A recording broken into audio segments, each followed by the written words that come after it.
Hello everyone, welcome to my channel. आज के इस वीडियो में हम डिस्कस करने वाले हैं कि एमपी सेट के एग्जाम की रिक्वायरमेंट क्यों है और इसका क्या यूज़ है। तो एमपी सेट के एग्जाम का सबसे पहला यूज़ ये है कि आप असिस्टेंट प्रोफेसर के एग्जाम के लिए एलिजिबल हो जाते हैं। इसके साथ ही आप किसी भी गवर्नमेंट कॉलेज में गेस्ट फैकल्टी की पोस्ट के लिए अप्लाई कर सकते हैं। असिस्टेंट प्रोफेसर के एग्जाम में आप नेट क्वालिफाई हो या सेट क्वालिफाई हो, आपको इक्वली कंसिडर किया जाता है। अब बात आती है कि नेट और सेट में क्या डिफरेंस है। तो जो नेट का एग्जाम है वो साल में 2 बार कंडक्ट होता है, लेकिन सेट का एग्जाम साल में एक ही बार कंडक्ट होता है। वो भी एमपी सेट अभी 2-3 बार ही कंडक्ट हुआ है। इसके बाद आते हैं कि जो सेट होता है उसमें निगेटिव मार्किंग नहीं होती है और नेट में निगेटिव मार्किंग होती है। सेट ऑफलाइन मोड में होता है, नेट ऑनलाइन मोड में होता है।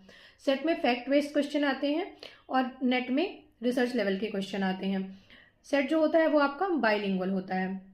इसके बाद आती है सिलेबस की बात। तो जो सेट है और नेट है उसका दोनों का सिलेबस सेम है, लेकिन अगर आप नेट का सिलेबस कवर कर लेते हैं तो आपका सेट का सिलेबस ऑलरेडी कवर हो जाता है। बस आपको क्वेश्चन प्रैक्टिस सेट की करनी होती है।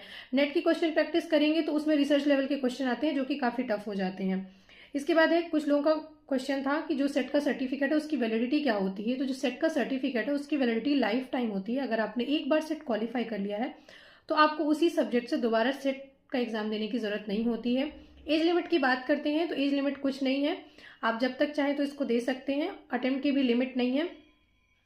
अब बाकी कुछ लोगों के क्वेश्चन थे कि अगर किसी ने स्टडी नहीं स्टार्ट की है तो उनको कैसे प्रिपरेशन स्टार्ट करना चाहिए और क्या स्ट्रेटेजी होनी चाहिए। तो इसके लिए मैं आपको अपने अगले वीडियो में बताऊंगी। अगर आपको वीडियो यूजफुल लगे तो कमेंट सेक्शन में जरूर बताइएगा। Thank you.